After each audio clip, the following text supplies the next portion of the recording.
లేదు, మీరు ఈ విషయంలో గట్టిగా నిలబడాలి.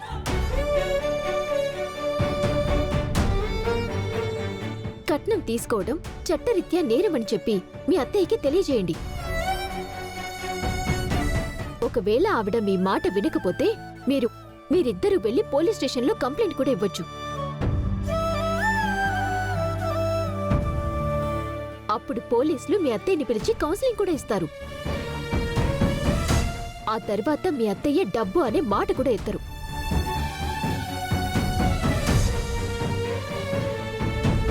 నేను చెప్పినట్టు మీరు చేయండి. ఖచ్చితంగా మీ అత్తయ్య దారిలోకి వస్తుంది. ఇదొక్కటే మీకు దారి.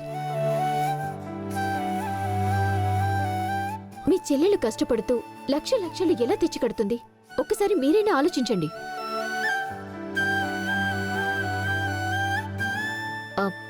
నందిని గారు, ఒకసారి మీ నంబర్ ఇవ్వండి.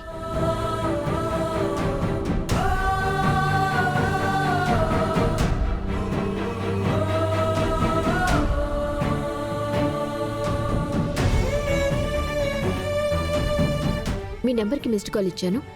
అది నా నెంబర్. నా నెంబర్ని గుర్తుపెట్టుకోండి. మీకు ఈ విషయంలో ఏ హెల్ప్ కావాలన్నా నాకు ఫోన్ చేయండి. అవసరమైతే మీకోసం మీ అత్తయ్యతో ఫైట్ చేయటానికి నేను రెడీగా ఉన్నాను. మీరు కూడా మీ అమ్మ చేసే అన్యాయాలు, అకృత్యాలకి వంతపాడకుండా గట్టిగా నిలబడండి.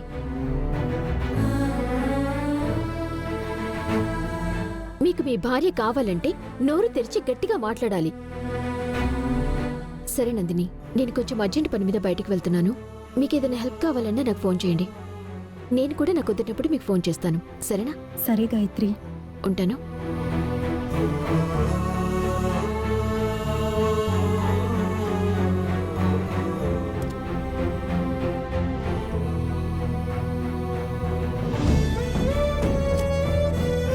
నందిని, ఆవిడెవరు? ఈ సిటీలో పరిచయం అయ్యారులేండి.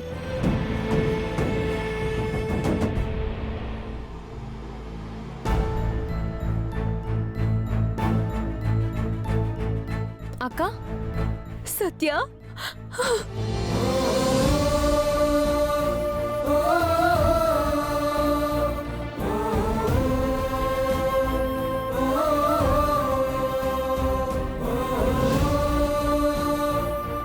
సత్య, నీకు చీరలు ఇష్టం ఉండదు కదా? ఈ మధ్య ఎక్కువగా చీరలో కనిపిస్తున్నావు. నేను పనిచేసే చోట ఇలాగే ఉండాలక్క. సత్య, నువ్వు ఒక 2 నిమిషాలు ముందొచ్చుంటే నీకు గాయత్రి గారని ఒక మంచి అమ్మాయిని పరిచయం చేసేదాన్ని. బావా, నువ్వేంటి ఇక్కడ? ఏం లేదు సత్య, కొత్త షాప్లో చిన్న చిన్న పనిముట్లు కొనాల్సి వస్తే కొనుక్కోవడానికి సిటీకి వచ్చాను. అలా వెళ్తుంటే నందిని కనిపించింది, అందుకే ఇలా వచ్చాను. అది సరే అక్క, అర్జెంటుగా రమ్మని ఎందుకు పిలిచావు? ఏం లేదే, రాకీ గడికి హాస్పిటల్ బిల్ అయితే కట్టావు గానీ ఏవో మెడిసిన్స్ కూడా కావాలంటున్నారే. వాటికి నా దగ్గర సరిపడా డబ్బులు లేవు. నువ్విస్తావేమో అని పిలిచాను. అక్క, ఇవ్వుంచు. సరే సత్య, తమ్ముడికి త్వరగా మెడిసిన్ తీసుకుని వెళ్ళాలి. అలాగే అక్క. తమ్ముడికి ఇప్పుడు బాగానే ఉంది కదా? ఇప్పుడు వాడికి పర్లేదులే, నెమ్మదిగా కోలుకుంటున్నాడు. కాకపోతే నిన్నే అడుగుతున్నాడు. నీకు కుదిరినప్పుడు ఒకసారి వచ్చి చూసి వెళ్ళొచ్చు కదా? సరే అక్క, నాకు కుదిరినప్పుడు వచ్చి చూస్తాను. నాకు వేరే పనుంది, నేను వెళ్ళాలి. బావా, నేను వస్తాను. బాయ్ అక్క.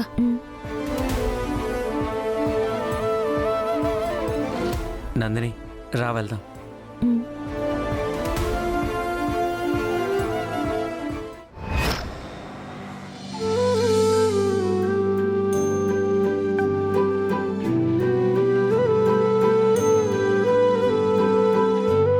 నమస్కారం యశోద గారు.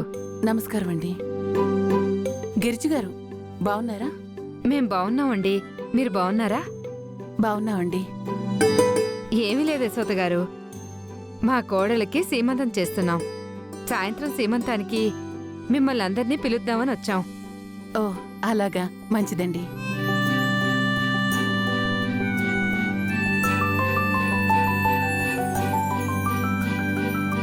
మీరు తప్పకుండా వస్తాను. రావాలి.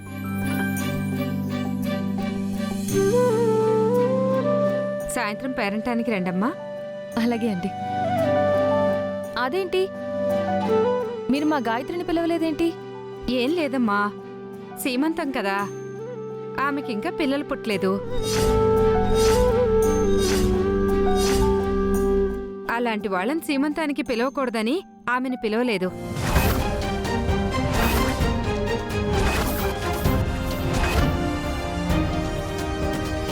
ఏంటండి గిరిజ గారు ఇది? మీ ఇంట్లో శుభకార్యానికి మమ్మల్ని అందరినీ పిలవటానికొచ్చి మా కోడల్ని అవమానిస్తున్నారేంటి? యశోద గారు, మేమేమీ అవమానించట్లేదు, ఉన్నదే చెప్పాం.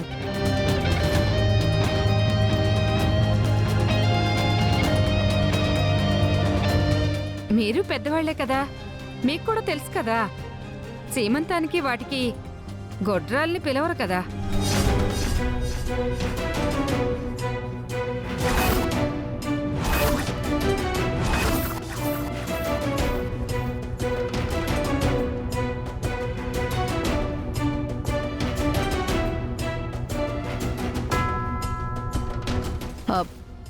మా ఇంటికొచ్చి మా గాయత్రిని గొడ్రాలంటారా మీరు? మా చెల్లెలికి పెళ్ళయ్యి 10 ఏళ్ళో 25 ఏళ్ళో అవ్వలేదు. మీరందరూ తనని గొడ్రాలు అనడానికి. తనకి పెళ్ళయ్యి 3-4 సంవత్సరాలు అయింది అంతే. కొంతమందికి పిల్లల విషయంలో ఆలస్యం అవ్వచ్చు. అంత మాత్రాన మీ అంతటా మీరుగా తనకి పిల్లలు పుట్టరని ఫిక్స్ అవుతారా? అసలు మీకు ఇలాంటి ఉద్దేశమే ఉంటే మా ఇంటికే రాకూడదు. మా ఇంటికి వచ్చారు, పిలిస్తే అందరినీ పిలవాలి. లేకపోతే అసలు పిలవకుండా మీ ఇంట్లో సీమంతం మీరే చేసుకోవాలి. అంతేకాని ఇలా మా ఇంటికొచ్చి మా చెల్లెల్ని అవమానిస్తుంటే నేనైతే అస్సలు ఊరుకోను. మర్యాదగా ఇక్కడి నుంచి వెళ్ళిపోండి.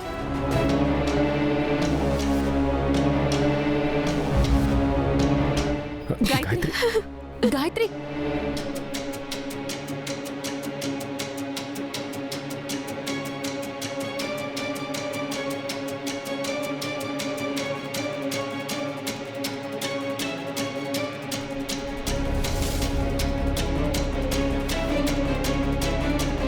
రెండేళ్ల క్రితం గాయత్రి ప్రెగ్నెంట్ అయింది, కానీ తన గర్భం నిలవలేదు.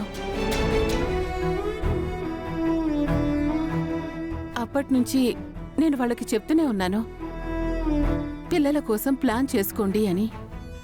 ఏంటో అంతా బాగుండి అన్యోన్యంగా ఉండే వాళ్ళకి ఇప్పటి వరకు పిల్లలు కలగకపోవటం ఏంటో.